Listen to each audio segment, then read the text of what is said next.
क्या? तलवार को जकड़े देख आलोक डोभाल हैरान खड़ा रह गया। उसने अपने कंधों का बोझ उतार दिया था, जिससे उसकी स्पीड और ताकत कई गुना बढ़ गई थी। जीतने के लिए उसने अपनी पूरी ताकत झोंक दी और अपनी बेस्ट स्वॉर्ड टेक्निक का इस्तेमाल किया। उसे यकीन था कि इस टेक्निक से वो एक ही वार में बाजी मार लेगा, लेकिन उसने सपने में भी नहीं सोचा था कि उसका ये वार विक्की राठौड़ ने 2 उंगलियों से जकड़ लिया। इतनी तेज तलवार को मानो मिट्टी का खिलौना बना दिया। नामुमकिन! आलोक की आंखें गुस्से से लाल हो गईं। उसने तलवार को झटका, आजाद किया और फिर से हमला बोला। एक के बाद एक वार, काटना, चीरना, भेदना। पल में रिंग स्वॉर्ड की छाया से भर गया। उग्र तलवार की एनर्जी ने जमीन पर गहरे निशान उकेरे, जो मकड़ी के जाले की तरह फैल गए। मर! आलोक दहाड़ रहा था। उसकी स्पीड और ताकत और भी बढ़ गई थी। लेकिन विक्की राठौर का चेहरा शांत था। वह लट्टू की तरह घूमकर वारों से बच रहा था। उसके पैर जमीन से जकड़े हुए थे। केवल जब बचना नामुमकिन था, तब वो वार रोकता। रिंग में लड़ाई तेज हो गई, हवाएं चीख रही थीं, और स्वॉर्ड की एनर्जी गूंज रही थी। नीचे दर्शक हैरान थे। विक्की और आलोक की स्पीड इतनी थी कि उनकी परछाइयां ही दिख रही थी। आलोक की तलवार की एनर्जी इतनी खतरनाक थी कि इसका हल्का सा प्रभाव भी आम फाइटर्स के लिए जानलेवा था। सबको दूरी बनाकर दूर से देखना पड़ रहा था। यून, कुछ दिख रहा है? अक्षरा डोभाल ने पूछा। नहीं, उनकी ताकत मुझसे कहीं ज्यादा है, मीरा डोभाल ने जवाब दिया। वो आधा कदम जन्मजात फाइटर थी, लेकिन इन मास्टर्स के सामने उसकी कोई औकात नहीं थी। आलोक भाई को बढ़त है, ना? अक्षरा ने टटोला। हाँ, उसकी तलवार तेज और खतरनाक है। सबसे बड़ी बात, उसके पास कुंगलन की 18 स्वॉर्ड टेक्निक है। इसे कोई रोक नहीं सकता, मीरा ने कहा। कमाल! अक्षरा खुश हो उठी। वह जानती थी कि ये डोभाल परिवार का गुप्त हथियार है, जिसकी आखिरी तलवार को कोई नहीं रोक पाया। पता नहीं कौन है कौन, तुषार गौतम भीड़ में सिर निकालकर देख रहा था। श्रेय, आलोक जीतेगा, ना? बिल्कुल, श्रेय शेट्टी ने कहा। विक्की कुछ खास हो सकता है, लेकिन वह एक देहाती है। आलोक एक रईस परिवार का वारिस और मार्शल आर्ट्स मास्टर का शिष्य है। उसके पास कई गुप्त टेक्निक्स हैं। तुषार को राहत मिली। लीडर, तुम्हें क्या लगता है, कौन जीतेगा? इंद्रनील सिंघानिया ने कृपाशंकर कपूर से पूछा। 9-1 का अंतर, कृपाशंकर ने जवाब दिया। 9-1? केशव डोभाल मुस्कुराए। लीडर की नजर कमाल है। वे जानते हैं कि आलोक के पास गुप्त टेक्निक है। 8 गुना चांस तो बनता है। केशव का डर अब खत्म हो गया था। कृपाशंकर ने बस एक रहस्यमयी मुस्कान दी। अचानक रिंग से चीख सुनाई दी। कुंगलन की 18 तलवारें। स्वॉर्ड की एनर्जी और तेज हो गई। रिंग हिलने लगा, दरारें फैल गईं। आलोक ने अपनी टेक्निक चला दी। वह अब मरेगा, अक्षरा चिल्लाई। ये टेक्निक सिर्फ आखिरी मौके पर यूज होती है। अब सामने वाला गया, मीरा ने कहा। अब देख। श्रेय और बाकी गौर से देख रहे थे। बस यही मौका है, हिम्मत रखो। इंद्रनील ने अपने होने वाले दामाद के लिए मन में हौसला बढ़ाया। अवनी सिंघानिया की बहनें डर से देख रही थीं। मास्टर विक्की, तुम्हें टिकना है। हमारा यान गैंग तुम पर निर्भर है। अद्वैत और बाकी पसीने पसीने हो रहे थे। 18वीं तलवार, उग्रवुल्फ। मर! आलोक ने दहाड़ते हुए अपनी सबसे ताकतवर तलवार चलाई। धूम! एक जोरदार धमाके के साथ रिंग टूटकर ढह गया। रेत और धूल चारों ओर उड़ने लगी। जब धूल बैठी, तो खंडहरों पर सिर्फ आलोक डोभाल खड़ा था। हाँ, हम जीत गए, डोभाल परिवार खुशी से चिल्लाया। दर्शक उछल पड़े। मास्टर आलोक कमाल है। हेवनली रैंकिंग का 13वां, वाकई किंग है। आज की फाइट ने आंखें खोल दी। सब तारीफ कर रहे थे। लेकिन तभी आलोक का शरीर कांप उठा। फट! उसके मुंह से खून की उल्टी निकली और वह जमीन पर गिर पड़ा। धूम! जैसे ही आलोक डोभाल जमीन पर गिरा, पूरा माहौल एकदम खामोश हो गया। अभी अभी हो रही तारीफें हंसी और बधाइयां अचानक थम गईं। सब हैरानी से एक दूसरे को देखने लगे, समझ नहीं पा रहे थे कि क्या हुआ। आलोक डोभाल जीता नहीं था? फिर वह इतनी बुरी तरह चोटिल होकर खून क्यों उलट रहा था? क्या ये सिर्फ एक दयनीय जीत थी? तभी, जब सब हैरान और शक में डूबे थे, रिंग के खंडहरों के गहरे गड्ढे से एक सफेद साया धीरे धीरे बाहर निकला।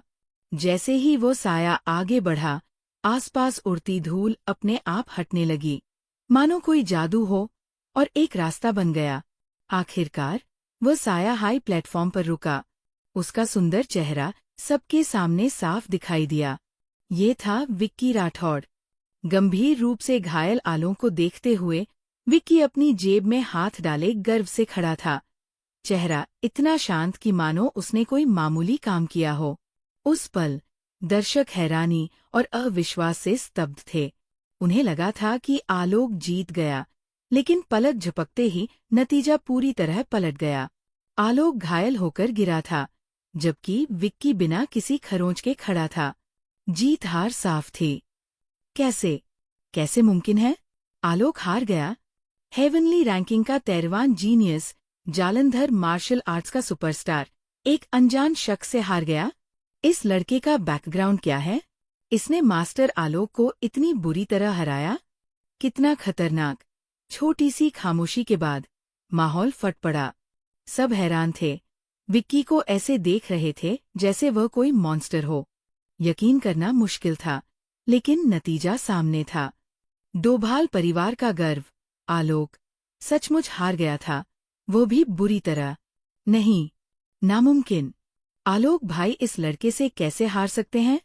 अक्षरा डोभाल ने सिर हिलाया, बार बार आंखें मलते हुए इस हकीकत को नकारने की कोशिश की। वो मान नहीं पा रही थी कि एक अनजान शख्स डोभाल परिवार के टॉप जीनियस को हरा सकता है। ये लड़का इतना ताकतवर कब हो गया? मीरा डोभाल की आंखें चौड़ी थी, चेहरा हैरानी से भरा था। उसे लगा था कि विक्की बस एक आम जन्मजात फाइटर है, जिसने दिनेश को हराकर अपनी लिमिट दिखा दी थी। लेकिन उसने आलोक को पब्लिक में हरा दिया। क्या वो उसे हमेशा कम आंकती रही थी? जीत गया? ये लड़का जीत गया? कैसे? श्रेय शेट्टी हैरान और डरा हुआ था। उसकी आंखों में अविश्वास था। क्या कमाल का फाइटर! तुषार गौतम को ठंडा पसीना छूट रहा था। लगता है अवनी ने सही इंसान चुना। ये वाकई खास है। अनाया ने बुदबुदाया। उसकी आंखों में चमक थी। जीत गए? गैंग लीडर जीत गए? हाँ। अद्वैत ने उछलकर अपने बगल वाले को गले लगाया और जोर से चूमा। इस फाइट के बाद यान गैंग अब हर तरफ छा जाएगा। बहन, जीत गए। विक्की जीत गया। अनन्या सिंघानिया चिल्लाई, उत्साह से भरी हुई। बिल्कुल, मेरा चुना हुआ मर्द हार कैसे सकता है? अवनी सिंघानिया गर्व से भरी थी। उसका ठाठ आसमान छू रहा था। उसका बस यही चाह था कि विक्की की जान बच जाए। लेकिन उसने उसे इतना बड़ा सरप्राइज दे दिया। ये लड़का वाकई कुछ छिपाए हुए है। इंद्रनील सिंघानिया ने राहत की मुस्कान दी। उसे पता था कि विक्की ने तैयारी की थी, लेकिन आलोक को हराना आसान नहीं था। नहीं, नामुमकिन। मेरा बेटा कैसे हार सकता है? केशव डोभाल ने कृपाशंकर कपूर की ओर देखा। लीडर, तुमने कहा था कि मेरे बेटे के जीतने का 9 गुना चांस है। फिर ये क्या? केशव, तुमने गलत समझा। कृपाशंकर ने शांत स्वर में कहा। मेरा 9 एक मतलब था विक्की 9, तुम्हारा बेटा 1। क्या? केशव ठिठक गया। इतनी देर वो गलतफहमी में था। उसे समझ नहीं आ रहा था कि एक अनजान शख्स, बिना किसी बैकग्राउंड के, उसके जीनियस बेटे को कैसे हरा सकता है। केशव, कुंगलन की 18 तलवारों का स्वॉर्ड मैनुअल मैं लेता हूँ, इंद्रनील ने अचानक कहा। केशव का चेहरा और बिगड़ गया। उसे लगा था कि इस मौके से डोभाल परिवार का रुतबा बढ़ेगा। लेकिन नतीजा? न सिर्फ उसका बेटा हारा, बल्कि परिवार का गुप्त मैनुअल भी गंवाना पड़ा। विक्की की इस जीत ने सबको झकझोर दिया, लेकिन एक बात साफ थी। जालंधर मार्शल आर्ट्स में अब एक नया सितारा उभर चुका था। एक ऐसा डार्क हॉर्स, जो आलोक से भी ज्यादा ताकतवर था। क्या बेकार! भीड़ में मास्क पहने ऋषि अग्रवाल ने नाक चढ़ाई और चले गए। वह अपनी पहचान छिपाकर फाइट देखने आया था, लेकिन आलोक की हार ने उसका टाइम वेस्ट कर दिया। रिंग के खंडहरों पर विक्की ने आलोक को देखा और शांत स्वर में कहा, तुम हार गए। याद रखना, मैंने पहले कहा था, डोभाल परिवार वाले मुझे देखकर रास्ता बदल लेंगे। इतना कहकर वो रिंग से उतर गया। नहीं, मैं नहीं हारा। आलोक ने दांत पीसे और अचानक खड़ा हो गया। उसका चेहरा पागलपन से भरा था। मर। विक्की की पीठ देखकर आलोक ने तलवार उठाई और छिपकर वार किया। सावधान, अवनी ने चिल्लाकर चेतावनी दी, लेकिन देर हो चुकी थी। आलोक का वार तेज और चुपके से था। किसी के कुछ समझने से पहले तलवार विक्की की पीठ में घुस गई। हाँ, मैंने जीत लिया। आलोक हंस पड़ा, लेकिन उसकी हंसी जल्दी ही थम गई। उसकी तलवार, जो लोहे को चीर सकती थी, विक्की को जरा भी नुकसान नहीं पहुंचा सकी। वो उसकी स्किन तक नहीं भेद पाई। ये घातक वार हास्यास्पद लग रहा था। तुम क्या कर रहे हो?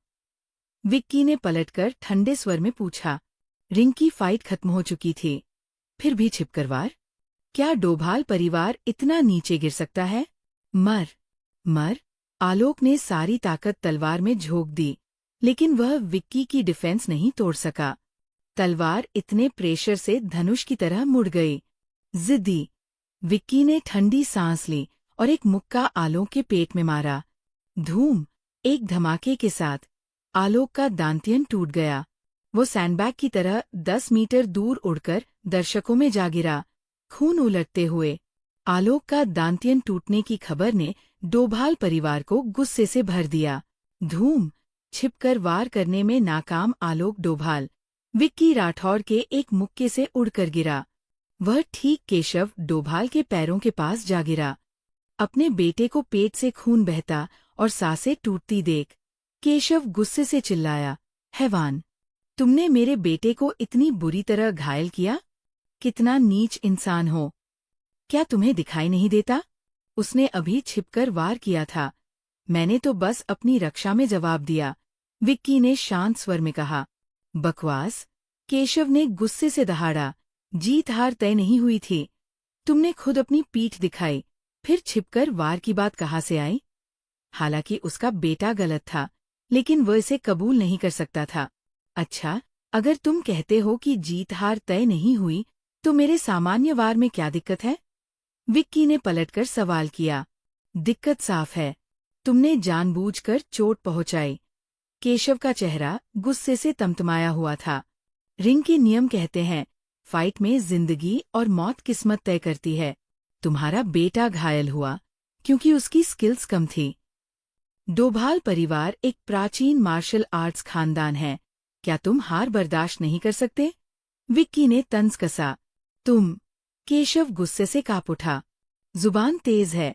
अक्षरा डोभाल अचानक खड़ी हुई। अंकल, इसके साथ बकवास मत करो। इसने आलोक भाई का दांतियन बर्बाद कर दिया। इसे आज कीमत चुकानी होगी। हाँ, डोभाल परिवार के जीनियस को चोट पहुंचाकर ऐसे ही भाग जाना आसान नहीं। ये लड़का क्रूर और बेरहम है। इसे दुनिया से खत्म करना होगा। डोभाल परिवार के लोग चिल्लाने लगे। उनकी आंखें विक्की को चीर देना चाहती थी। आलोक डोभाल परिवार का भविष्य था, एक ऐसा जीनियस जो मार्शल आर्ट्स मास्टर बन सकता था। अब उसका दांतियन टूट चुका था, उसकी सारी कल्टीवेशन खत्म हो चुकी थी। ये पूरे परिवार के लिए बड़ा झटका था। क्यों? आलोक को छिपकर वार करने की इजाजत है, लेकिन मुझे अपनी रक्षा करने और जवाब देने की नहीं। डोभाल परिवार में सचमुच शर्मया नाम की चीज नहीं, विक्की ने जवाब दिया। गुस्ताखी! हिम्मत कैसे हुई? डोभाल परिवार के लोग गुस्से और शर्मिंदगी से भर गए। लाओ, इस हैवान को पकड़ो, केशव ने गुस्से में हुक्म दिया। जो आगे बढ़ेगा, मरेगा। विक्की ने चारों ओर देखा, उसकी आंखें बर्फसी ठंडी थीं। उसकी नजर से टकराने वाले डोभाल परिवार के फाइटर्स डर से कांप उठे। आलोक तक हार गया, वे तो बस खाना बनकर रह जाएंगे। घबराने की क्या बात है? ये अकेला है, हम इतने सारे हैं। इसे मार डालो, सब मिलकर हमला करो, केशव ने फिर चिल्लाया। रुको। इंद्रनील सिंघानिया खड़े हुए। केशव, रिंग की फाइट में चोट लगना आम बात है। इतना बड़ा हंगामा करना ठीक नहीं। हाँ, हार गए तो हार गए। पब्लिक में बदला लेना बहुत ज्यादा है। अनन्या सिंघानिया ने नाराजगी दिखाई। हाँ, एक रईस परिवार पब्लिक में सहीगलत की धज्जियां उड़ाए और पावर का यूज करे, क्या इसे फैलने पर मजाक नहीं बनेगा? अवनी सिंघानिया ने ठंडे स्वर में कहा। इंद्रनील, ये डोभाल परिवार का निजी मामला है, तुम्हें इसमें दखल देने की जरूरत नहीं।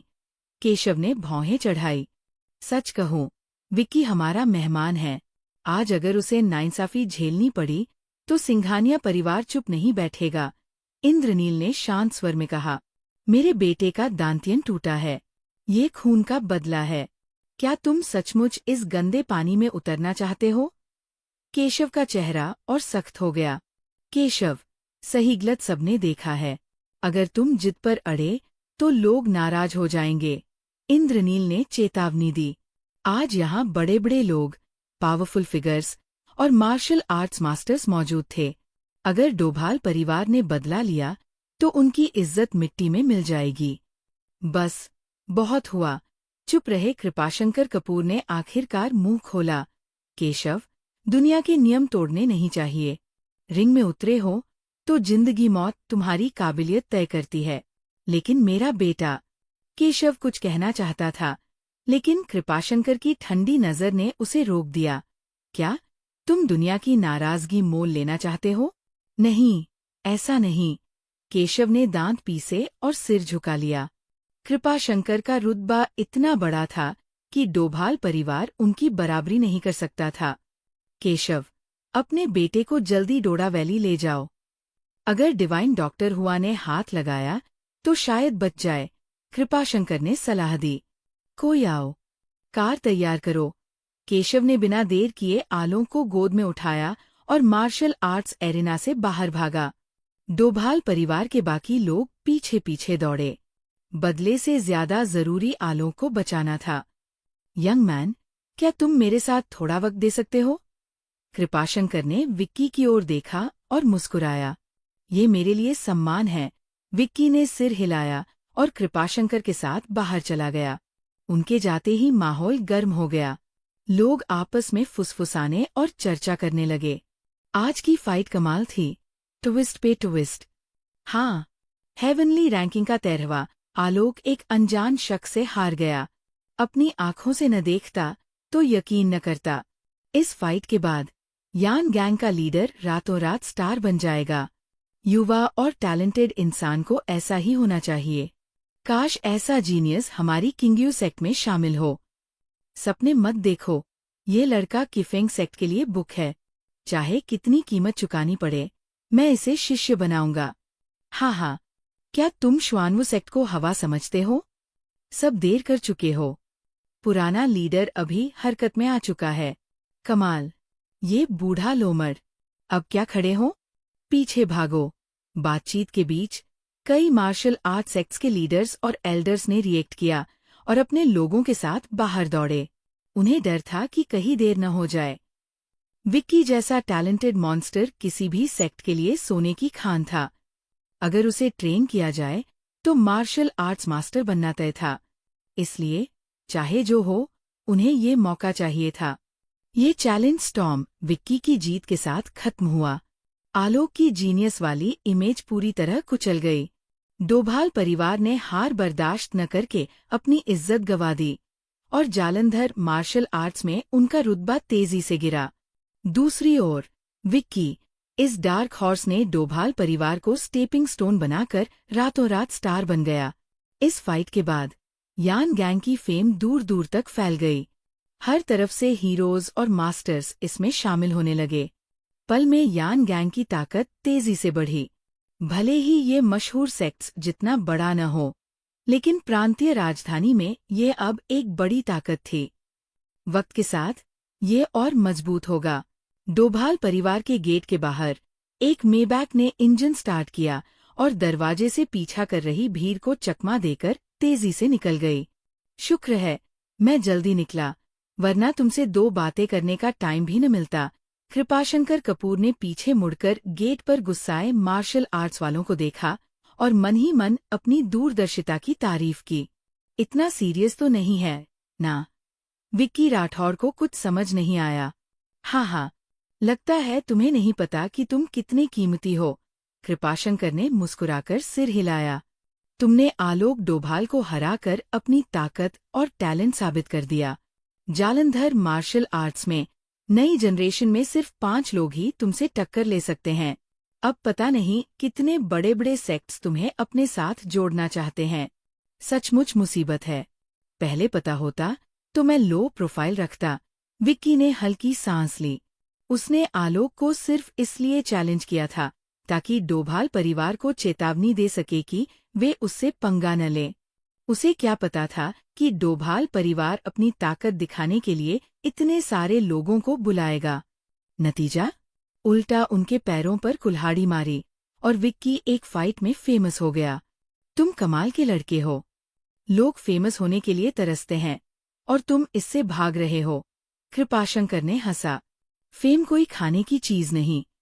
फेमस हो गए तो बार बार कोई न कोई चैलेंज करने आ जाएगा। ये तो अपने लिए मुसीबत मोल लेना हुआ।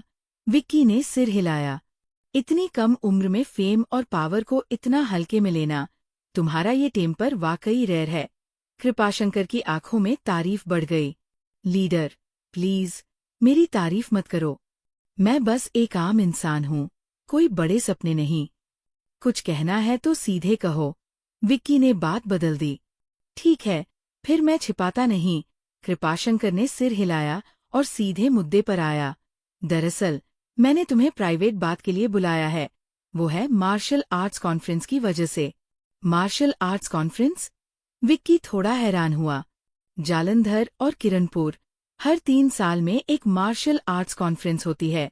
इसका एक मकसद है टैलेंट चुनना, दूसरा है नॉर्थ और साउथ के 2 बड़े मार्शल आर्ट्स अलायंस के बीच ताकत का मुकाबला।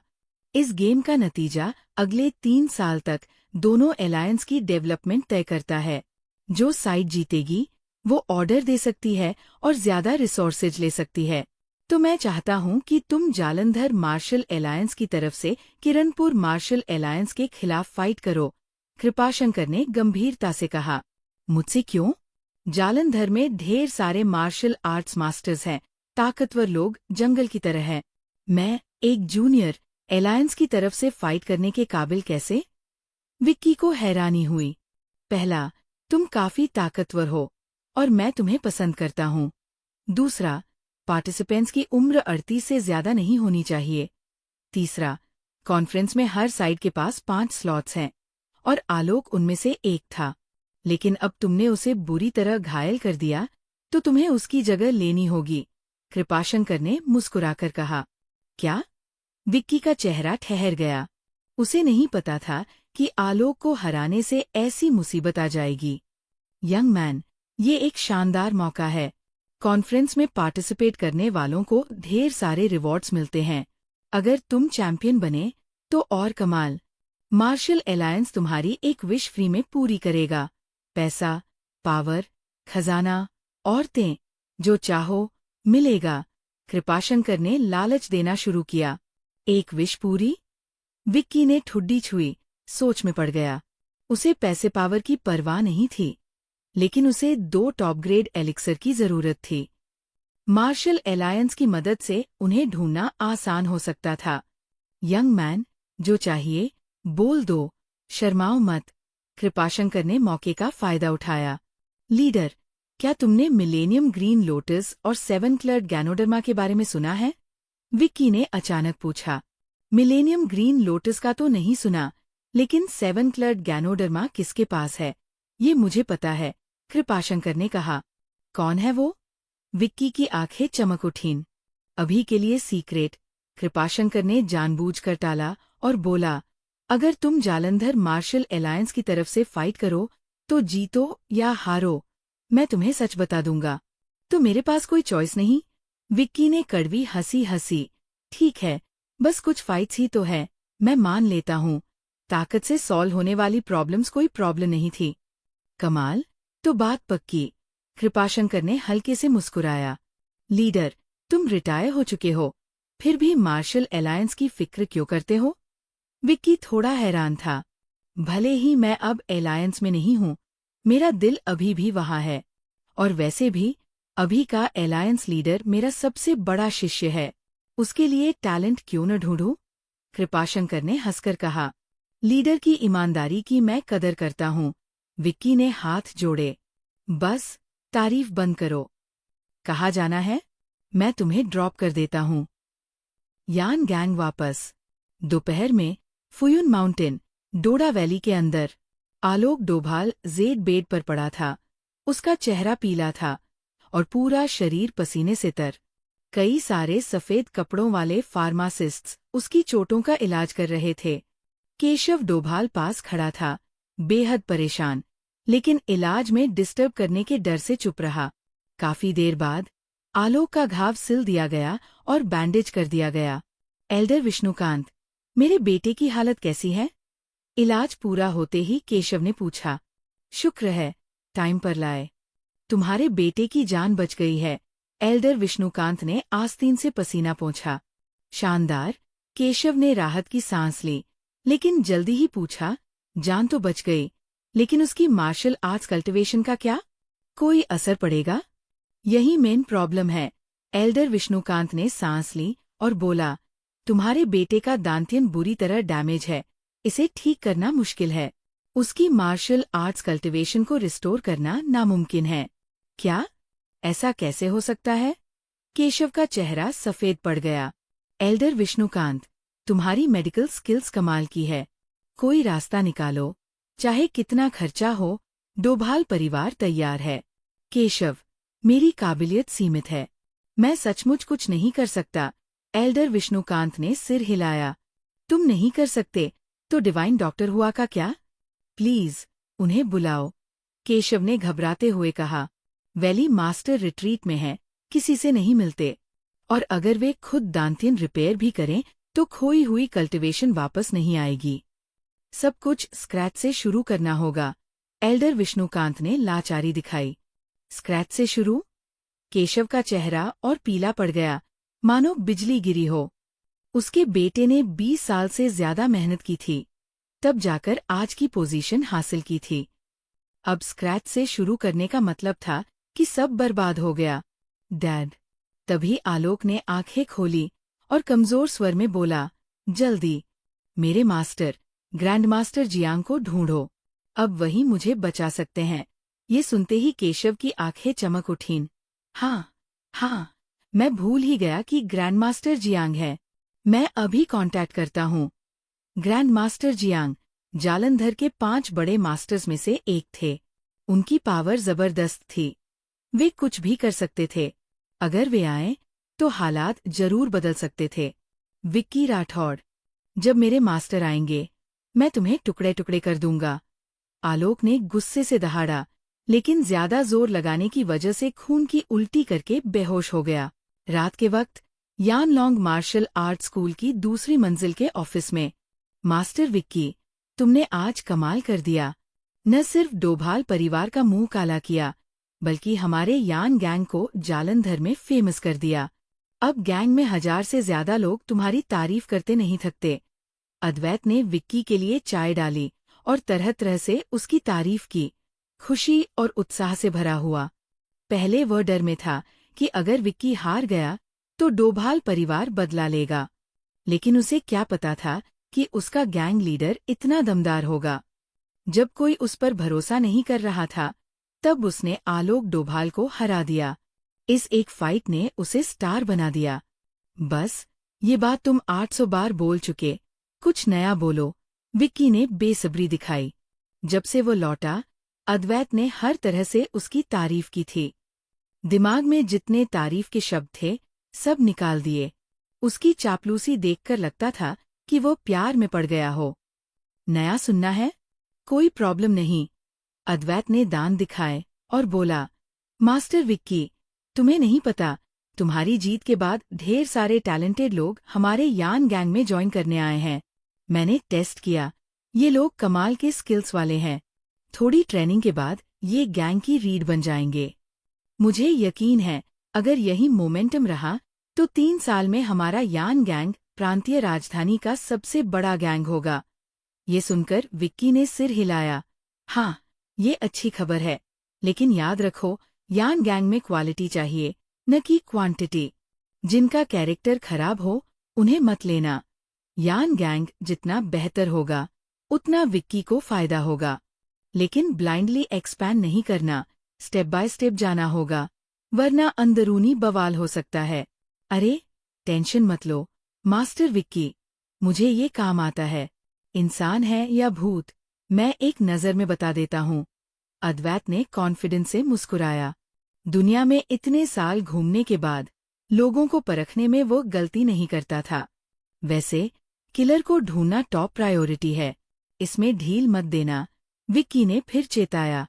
मेरे लोग धीरे धीरे छानबीन कर रहे हैं, जल्दी ही कुछ नतीजा मिलेगा। अद्वैत का चेहरा गंभीर हो गया।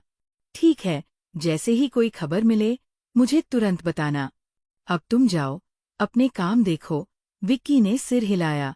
जी, अद्वैत ने जवाब दिया और चला गया। डिंग डिंग डिंग। तभी फोन की घंटी बजी। विक्की ने फोन निकाला और देखा कि कॉल नेहा शर्मा का था। पहले आरव शर्मा की मौत में वह सबसे बड़ा शक करने वाला था, जिससे शर्मा परिवार के लोग उससे नफरत करने लगे थे। उसे नहीं लगा था कि इस वक्त नेहा खुद कॉल करेगी। शायद उसने कुछ सोच लिया हो। हाय, नेहा, क्या बात है? विक्की ने बिना हिचक फोन उठाया। मैं तुमसे बात करना चाहती हूँ। कुछ सेकंड की खामोशी के बाद फोन से ठंडी आवाज आई। कोई प्रॉब्लम नहीं, तुम अभी कहाँ हो? मैं तुरंत आता हूँ। लिहुआ बिल्डिंग। ठीक है। विक्की ने ज्यादा नहीं सोचा। फोन काटकर उसने टैक्सी ली और निकल पड़ा।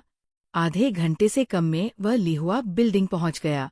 लिहुआ बिल्डिंग एक रेट्रो स्टाइल का रेस्टोरेंट था, जहां वह पहले एक बार आ चुका था।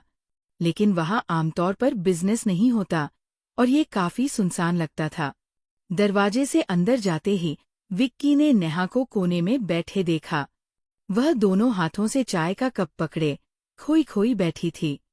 उसका चेहरा खूबसूरत था, लेकिन थोड़ा थका हुआ लग रहा था। नेहा, विक्की ने आगे बढ़कर पहले सलाम किया। आ गए? बैठो। नेहा ने सिर उठाया, एक कप चाय डाली और विक्की के सामने सरकाया। पहले चाय पियो। थैंक्स। विक्की ने सिर हिलाया, कप उठाकर एक घूंट लिया। बाहर खिड़की से बर्फ गिर रही थी।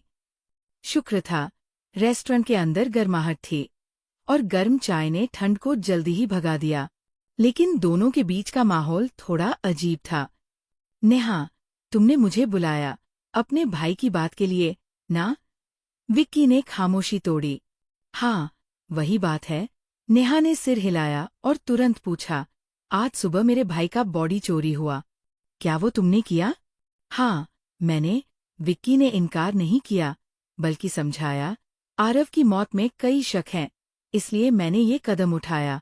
मैंने कुछ सबूत जमा किए हैं, जो साबित करते हैं कि आरव की हत्या हुई थी। सबूत? कहाँ है? नेहा चौंकी। मेरे पास है। विक्की ने जैसे पहले से तैयार था, 2 सबूत दिखाए। ये ऑटोप्सी रिपोर्ट है, जो साबित करती है कि आरव की मौत पॉइजनिंग से हुई थी, और ये ब्लैक नीडल मर्डर वेपन था। नेहा को कुछ अजीब लगा और उसने ध्यान से देखना शुरू किया। अगर तुम्हें यकीन न हो, तो तुम खुद टेस्ट करवा सकती हो, विक्की ने कहा। भले ही सबूत थे, लेकिन किलर न मिलने से यकीन करवाना मुश्किल था। नहीं, मुझे तुम पर भरोसा है, नेहा ने जटिल चेहरा बनाया और बोली। दरअसल, मुझे पता है कि तुम किलर नहीं हो। ये सब शुरू से एक गलतफहमी थी। तुम ऐसा सोचती हो, तो बहुत अच्छा है, विक्की ने हल्के से मुस्कुराया। सॉरी, पहले मैंने तुम्हें गलत समझा, लेकिन प्लीज, मेरी मजबूरी समझो। मेरे भाई की मौत ने मुझे बहुत दुखी और कंफ्यूज कर दिया था। मुझे नहीं पता था कि क्या करूं। मुझे डर था, तुम्हें भी खोने का डर, कि कहीं हम दोनों के बीच दुश्मनी न हो जाए, कि मैं अकेली न रह जाऊं। बोलते बोलते नेहा की आंखें लाल हो गईं और वह सिर झुकाकर सिसकने लगी।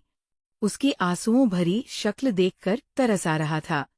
कोई बात नहीं, सब बीत गया, विक्की ने उसके कंधे पर थपथपाया। इस थपथपाने ने जैसे नेहा की सारी रक्षा तोड़ दी। वह सीधे विक्की की बाहों में झपट पड़ी और जोर से रोने लगी। उसके कंधे कांप रहे थे, आंसू रुक नहीं रहे थे। लंबे वक्त से दबा हुआ इमोशन आखिरकार फट पड़ा। हाय! विक्की ने सांस ली, नेहा को दोनों हाथों से गले लगाया, उसके कान के पास झुका और धीरे से बोला, रो लो, रो लो। रोने से सब ठीक हो जाएगा। अरे हाँ, एक सीक्रेट बताता हूँ। दरअसल, तुम्हारा भाई मैंने ही मारा। क्या? नेहा अकड़ गई और हैरानी से सिर उठाया।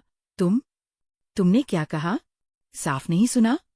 फिर दोहराता हूँ, मैं तुम्हारे भाई का किलर हूँ। विक्की ने मुस्कुराकर कहा। नहीं, ऐसा नहीं हो सकता। थोड़ी देर की हैरानी के बाद नेहा ने पागलपन से सिर हिलाया। तुम जरूर झूठ बोल रहे हो। तुम किलर कैसे हो सकते हो? मुझे यकीन नहीं।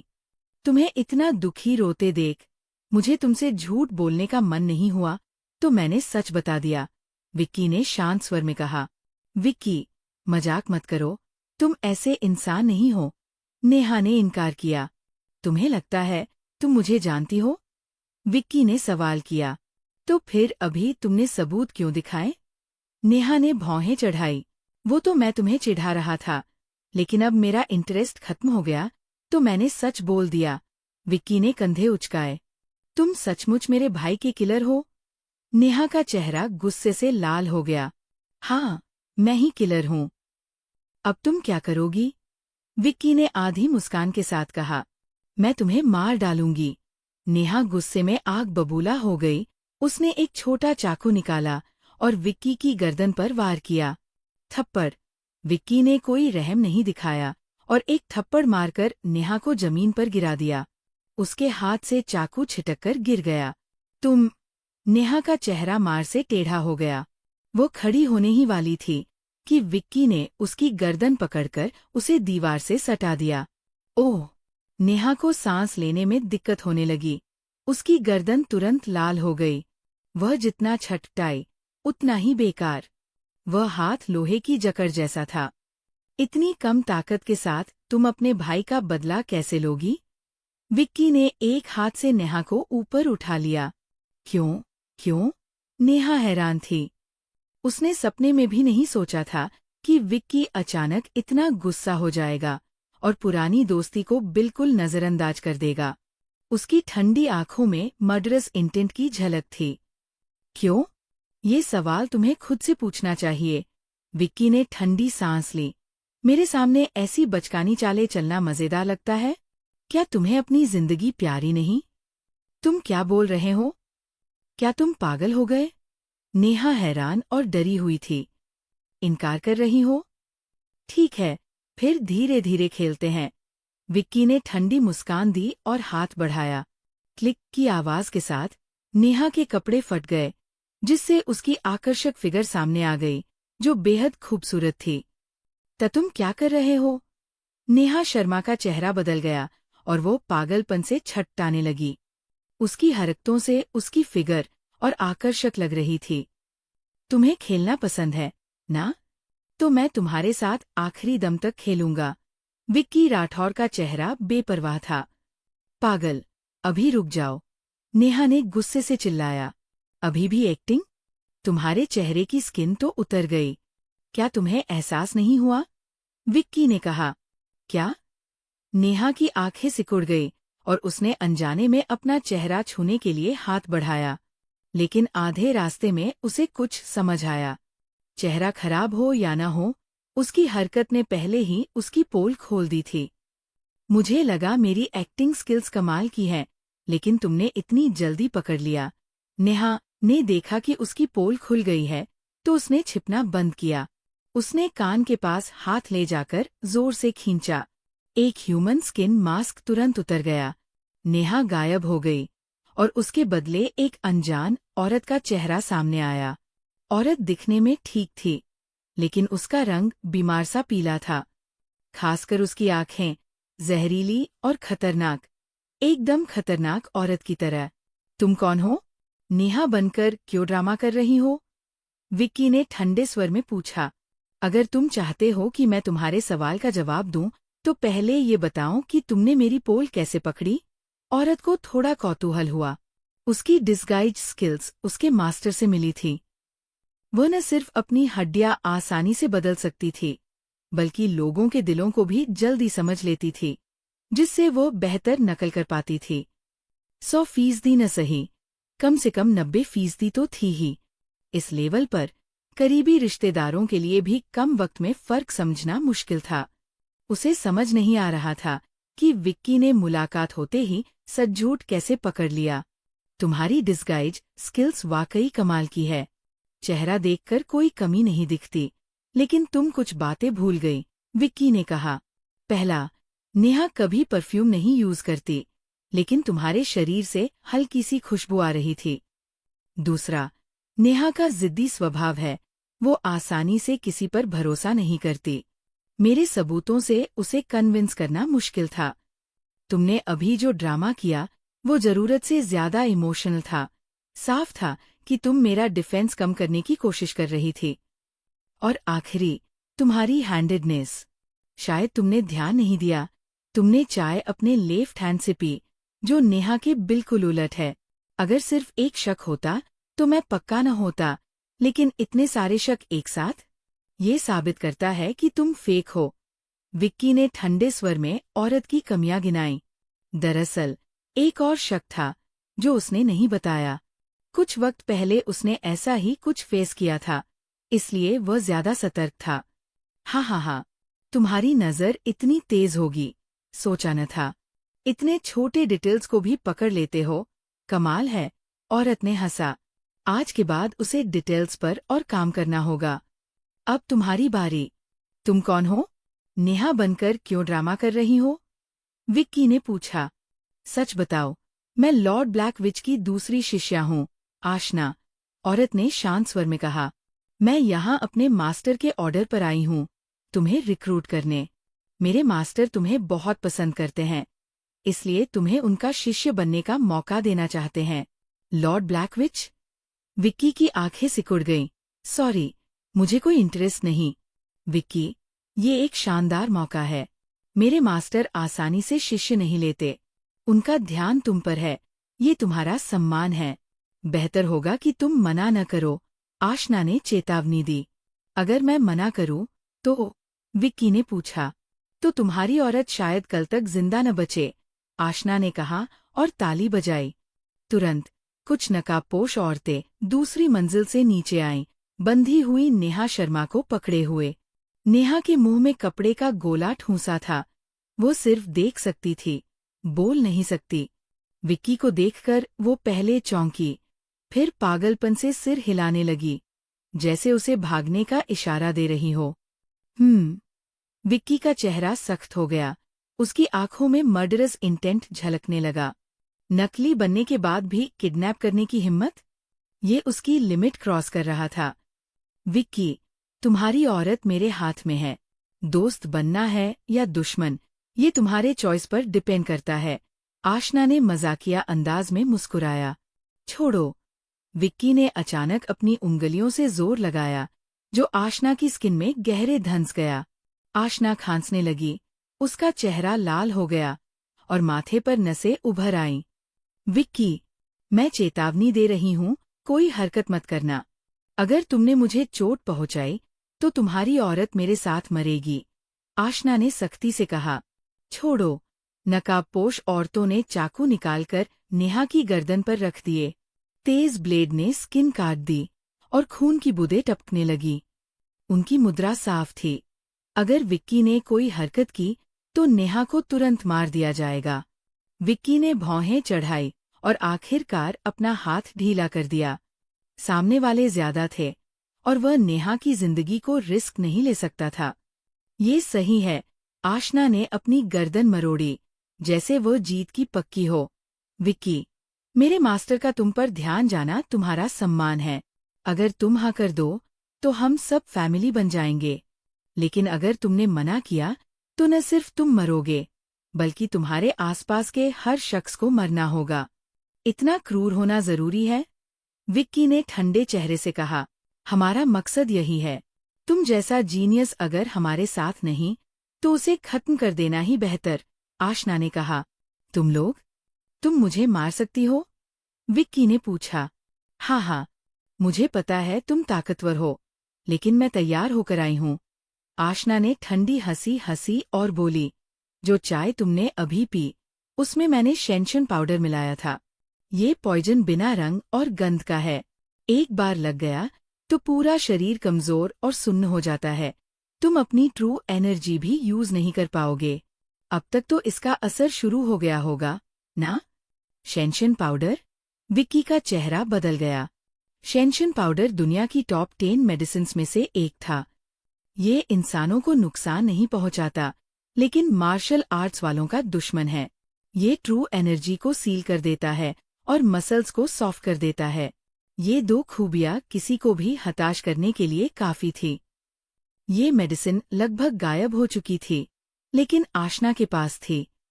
एंटीडोट 2। विक्की ने आशना को पकड़ने के लिए हाथ बढ़ाया, लेकिन अचानक लड़खड़ा गया और गिरते गिरते बचा। उसके माथे पर पसीना उभर आया। शेंशन पाउडर खास तौर पर तुम जैसे मार्शल आर्ट्स मास्टर्स के लिए बनाया गया है। जितनी ज्यादा ट्रू एनर्जी, उतनी जल्दी असर। कैसा लग रहा है? अब तो तकलीफ शुरू हो गई होगी? आशना ने दांत दिखाए। विक्की को कंट्रोल करने के लिए उसके मास्टर ने अपनी कीमती चीज यूज की थी। ये दिखाता था कि वह कितना जरूरी था। विक्की, मैं एक बार फिर पूछती हूँ, क्या तुम सरेंडर करोगे? आशना ने चिल्लाया। मुझे सरेंडर करवाना?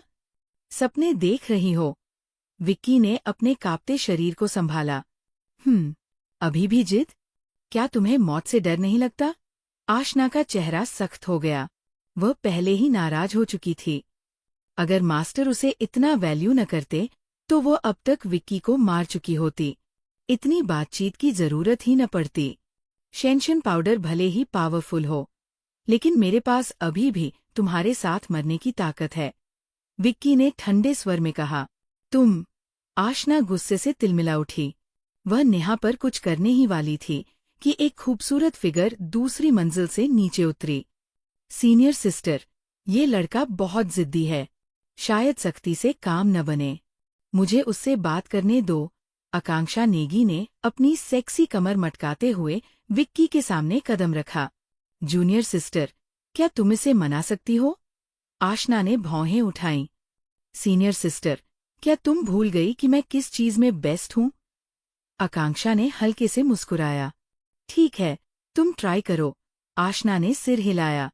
डिस्गाइज की कला के अलावा आकांक्षा की सबसे बड़ी स्किल थी चार्म की टेक्निक। कोई भी नॉर्मल मैन उसकी इस स्किल से बच नहीं सकता था। लिटिल मिरेकल डॉक्टर, हम फिर मिले। आकांक्षा ने रुमाल निकाला और विक्की के माथे का पसीना पोंछा। तकलीफ हो रही है? ऊपर चलकर थोड़ा रेस्ट कर लो। ये सब छोड़ो। विक्की ने उसका हाथ झटका और ठंडे स्वर में बोला, तुम लोगों के साथ मिलकर काम करना मेरे लिए बिल्कुल मुमकिन नहीं। लिटिल मिरेकल डॉक्टर, तुम ऐसा क्यों कर रहे हो? आकांक्षा ने हल्की सांस ली। हमारे साथ ज्वाइन कर लो, मेरा जूनियर ब्रदर बन जाओ। फिर हम दोनों साथ रह सकते हैं, साथ उड़ सकते हैं। इसमें क्या बुराई है? बकवास, विक्की ने घूरकर कहा। तुम लोग इस तरह से मुझे फोर्स करते हो और फिर ज्वाइन करने की उम्मीद करते हो।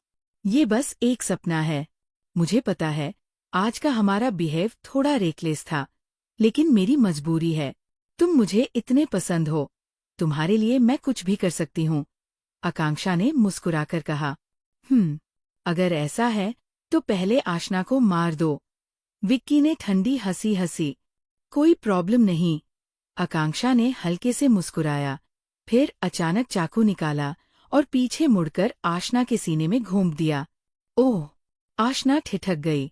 उसने मुस्कुराती आकांक्षा नेगी को देखा, फिर अपनी छाती में घुसे चाकू की ओर नजर डाली। उसका चेहरा हैरानी और अविश्वास से भरा था। उसने सपने में भी नहीं सोचा था कि एक सेकंड पहले हंसने वाली उसकी जूनियर सिस्टर अगले ही पल उसकी जान ले लेगी, वो भी इतनी बेरमी से। शुरू से अंत तक कोई चेतावनी तक नहीं थी। क्या? विक्की राठौड़ भी इस अचानक बदलाव से हैरान रह गया। उसने बस यूं ही कह दिया था, बिना किसी उम्मीद के, लेकिन आकांक्षा ने इसे सीरियसली ले लिया। न सिर्फ सीरियसली लिया, बल्कि बिना पलक झपकाए कर भी दिखाया। एक चाकू से उसने अपनी सीनियर सिस्टर का दिल चीर दिया। ये औरत इतनी क्रूर है, या पूरी तरह पागल? क्यों? क्यों? आशना की आंखें फैल गईं। उसने मुश्किल से कुछ शब्द उगले। उसके चेहरे पर हैरानी, गुस्सा, नाराजगी और अनिच्छा थी, लेकिन सबसे ज्यादा कंफ्यूजन। उसे सचमुच समझ नहीं आ रहा था कि आकांक्षा ने उसकी जान क्यों ली। सिर्फ विक्की के एक शब्द पर? सीनियर सिस्टर, मुझे ऐसे मत देखो। तुमने सुना ना, इस लिटिल मिरेकल डॉक्टर ने कहा था कि तुम्हें मार दूं। मैं भी मजबूर थी। तुम मुझे दोष नहीं दोगी ना? आकांक्षा ने मासूमियत का ढोंग किया। तुम? आशना ने मुंह खोला, कुछ कहने ही वाली थी कि अचानक उसके मुंह से खून की उल्टी निकली। सीनियर सिस्टर, देखो, तुमने मेरे कपड़े खराब कर दिए। आकांक्षा ने चिढ़कर अपने कपड़ों पर लगे खून के धब्बे झटके, फिर अचानक चाकू खींच लिया। छीलाज की आवाज के साथ आशना की छाती से खून का फव्वारा छूटा। उसका शरीर ढीला पड़ गया और वो तुरंत जमीन पर गिर पड़ी। उसकी जिंदगी तेजी से खत्म हो रही थी। सिस्टर आकांक्षा, तुम क्या कर रही हो? आशना को अचानक गिरते देख नकाबपोश औरतों का ग्रुप हैरान रह गया। किसी ने नहीं सोचा था कि एक ही सेक्ट की सिस्टर्स आपस में एक दूसरे की जान ले लेंगी। तुम लोग भी गिर जाओ। आकांक्षा ने हाथ खोला और नकाबपोश औरतों की ओर हल्के से फूंका। फू, लाल धुएं की एक धारा निकली, जो तुरंत सबको ढक गई। जल्दी ही, बिना सावधानी बरते नकाबपोश औरतें, नेहा शर्मा समेत, एक एक कर बेहोश होकर गिर पड़ी। जैसा कि कहा जाता है, घर के चोर से बचना मुश्किल है। विक्की को कंट्रोल करने के लिए उन्होंने कई प्लान बनाए थे, जो फुलप्रूफ थे। लेकिन उन्हें क्या पता था कि आकांक्षा जैसी गद्दार सामने आएगी। आकांक्षा, तुम पागल औरत, तुमने मास्टर से गद्दारी की। मास्टर तुम्हें कभी माफ नहीं करेंगे। आशना ने आखिरी सांसों के साथ मुश्किल से उंगली उठाई। उसका चेहरा नाराजगी से भरा था। सीनियर सिस्टर, इसकी फिक्र मत करो। तुम चैन से जा सकती हो। आकांक्षा ने नीचे बैठकर एक और वार किया, और जब पक्का हो गया कि आशना पूरी तरह मर चुकी है, तब उसने राहत की सांस ली। फिर उसने सिर घुमाया, विक्की की ओर देखा और हल्के से मुस्कुराई। कैसा रहा, लिटिल मिरेकल डॉक्टर? सैटिस्फाइड हो? मुझे समझ नहीं आ रहा, तुम्हारा मतलब क्या है? विक्की ने हल्के से भौहें चढ़ाई। सामने वाली का बिहेव वाकई अजीब था। तुमने कहा था कि आशना को मार दो, मैंने तुम्हारे लिए उसे मार दिया। कोई प्रॉब्लम? आकांक्षा ने सिर झुकाया। विक्की की आंखें सिकुड़ गईं। उसने कहा, वो तुम्हारी सीनियर सिस्टर थी। तो क्या? मार्शल आर्ट्स की दुनिया में क्या एक ही सेक्ट के लोग आपस में मारना कोई नई बात है? आकांक्षा ने जैसे ये आम बात हो, वैसे कहा, तुम सचमुच पागल हो। विक्की ने सिर हिलाया। उसे अब समझ आया कि सामने वाली औरत नॉर्मल नहीं थी। लिटिल मिरेकल डॉक्टर, तुम्हारे लिए मैंने अपने सेक्ट से गद्दारी की, अपनी सीनियर सिस्टर को मार डाला, और तुम मुझसे ऐसा कहते हो? ये तो बेरहमी है। आकांक्षा ने नाराजगी दिखाई। तुम क्या चाहती हो? विक्की ने पूछा। गलत मत समझो, मैं बस तुमसे दोस्ती करना चाहती हूँ, और कोई इरादा नहीं। आकांक्षा ने मुस्कुराकर कहा, तुम्हारी दोस्ती मैं बर्दाश्त नहीं कर सकता। पता नहीं कब तुम मुझे पीठ में चाकू मार दो। विक्की ने साफ साफ कहा। हाँ हाँ हाँ, लिटिल मिरेकल डॉक्टर, तुम्हें चाकू मारने की मेरी हिम्मत नहीं। अगर मारना ही हो तो तुम मुझे मारो। आकांक्षा ने चार्मिंग अंदाज में हंसा। ये सुनकर विक्की के मुंह के कोने 2 बार फड़के। ये औरत कुछ अजीब सी बातें क्यों कर रही थी? अगर तुम्हारे पास और कोई काम नहीं तो मैं चलता हूँ। विक्की ने उलझना नहीं चाहा। उसने बेहोश नेहा को उठाया और जाने को तैयार हुआ। रुको, आकांक्षा ने अचानक एक छोटी शीशी निकाली और विक्की को दी। ये शेंशन पाउडर का एंटीडोट है, इसे पी लो, वरना सीरियस साइड इफेक्ट्स होंगे। नहीं, मुझे जहर हुआ ही नहीं। विक्की ने सिर हिलाया। जहर नहीं हुआ? आकांक्षा हैरान रह गई। तो अभी तुम पसीने पसीने थे, तुम्हारे हाथ पैर कमजोर थे। वो क्या था? तुम्हें एक्टिंग करने की इजाजत है, मुझे प्रेटेंड करने की नहीं, विक्की ने शांत स्वर में कहा। शेंशन पाउडर भले ही पावरफुल हो, लेकिन ये सिर्फ ग्रैंड मास्टर से नीचे के फाइटर्स के खिलाफ काम करता है। मार्शल आर्ट्स मास्टर लेवल पर इसका असर बहुत कम हो जाता है।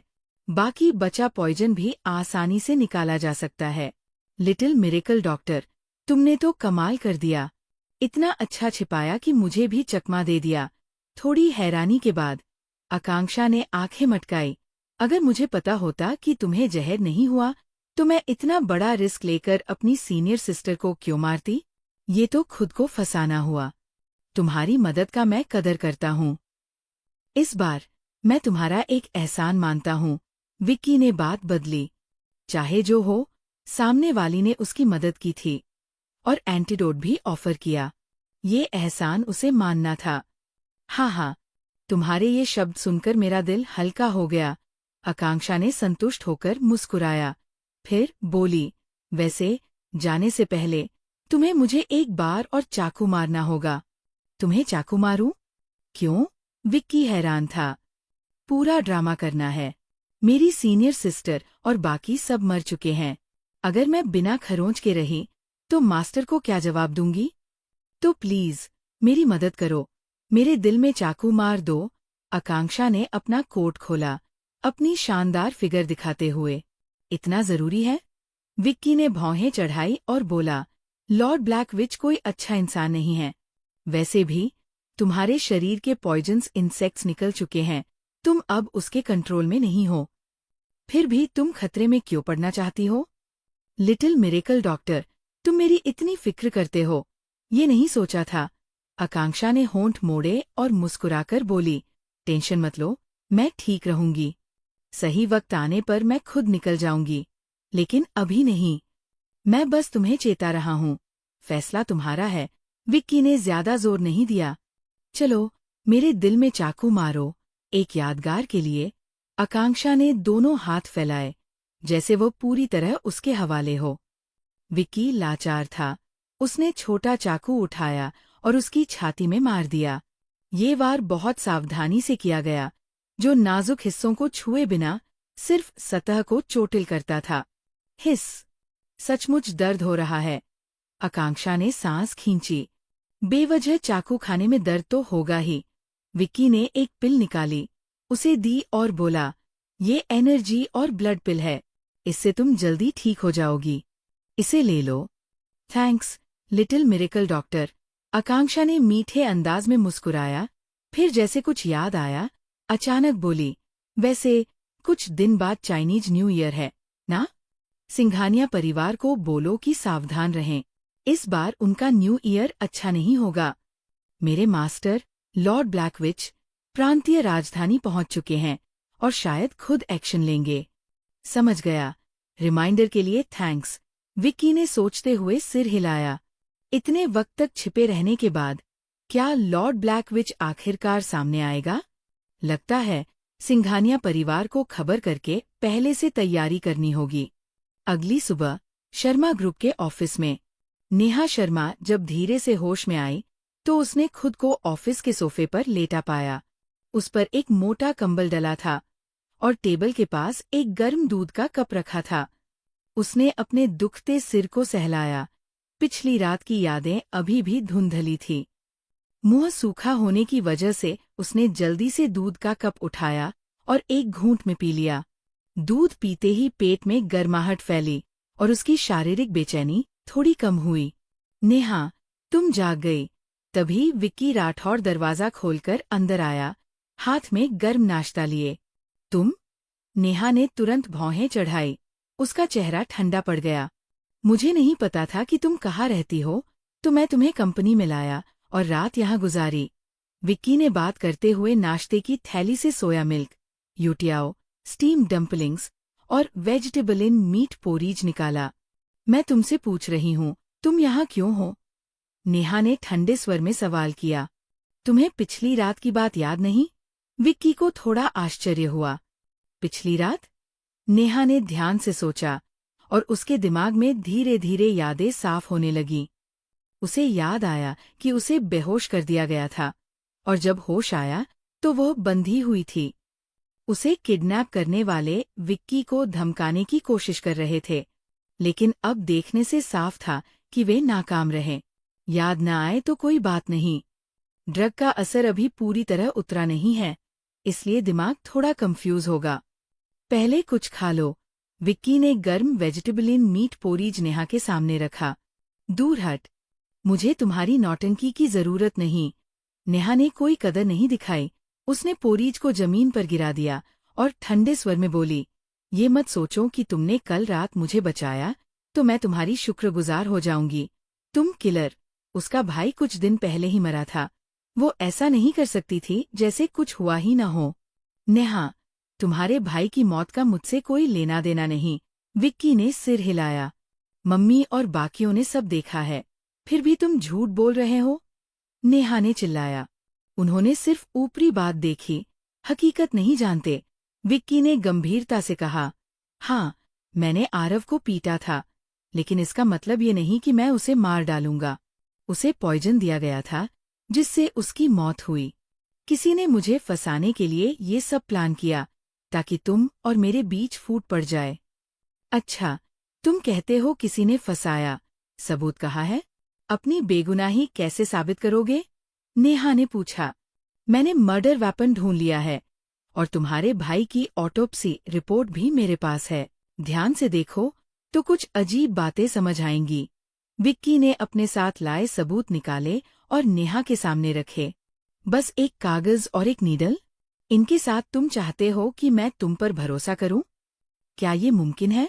नेहा अडिग रही। ऑटोप्सी रिपोर्ट जैसी चीजें पैसे से बनवाई जा सकती थी, ये कोई पक्का सबूत नहीं था। नेहा, 3 साल की शादी के बाद तुम्हें पता होना चाहिए कि मैं कैसा इंसान हूं। मैंने कभी तुम्हें चोट पहुंचाने वाली कोई बात नहीं की। विक्की ने गंभीरता से कहा।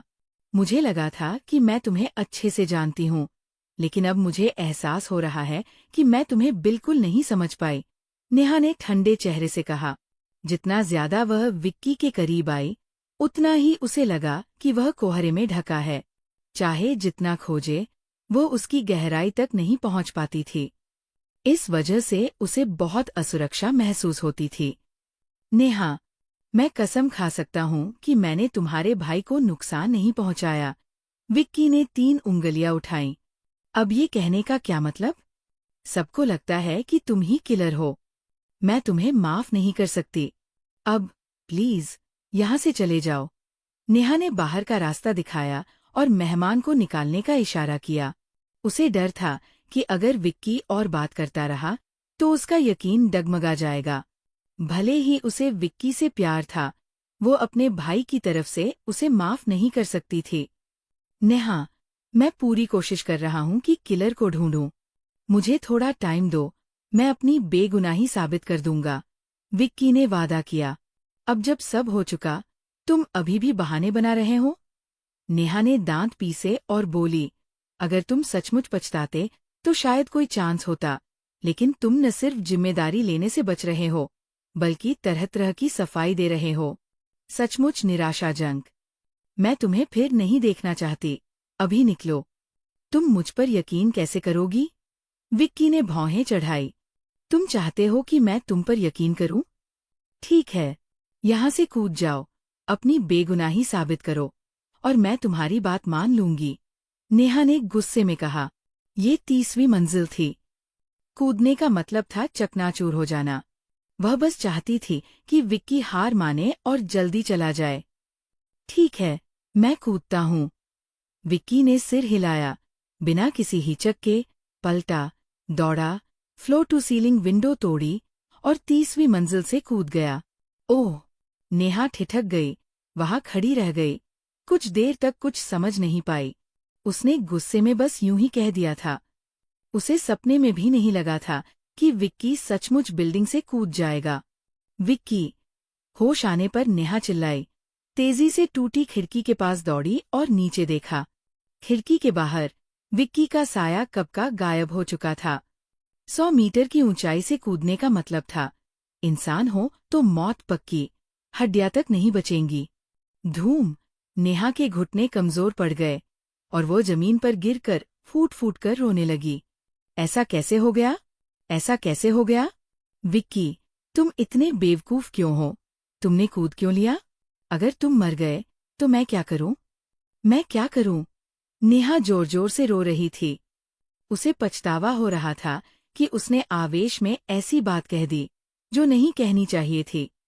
उसे पछतावा था कि उसने विक्की पर भरोसा नहीं किया और उसे अपनी बेगुनाही साबित करने के लिए सुसाइड करने पर मजबूर किया। उसकी मौत की जिम्मेदार वह थी। विक्की, मैं तुम पर यकीन करती हूँ। मैं अब यकीन करती हूँ।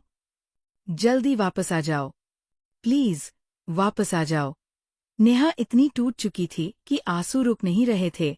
वह चाहती थी कि ये सब एक सपना हो। जो कुछ उसकी आंखों के सामने था वो सिर्फ भ्रम हो। सपने से जागते ही विक्की फिर से उसके सामने खड़ा हो जाए।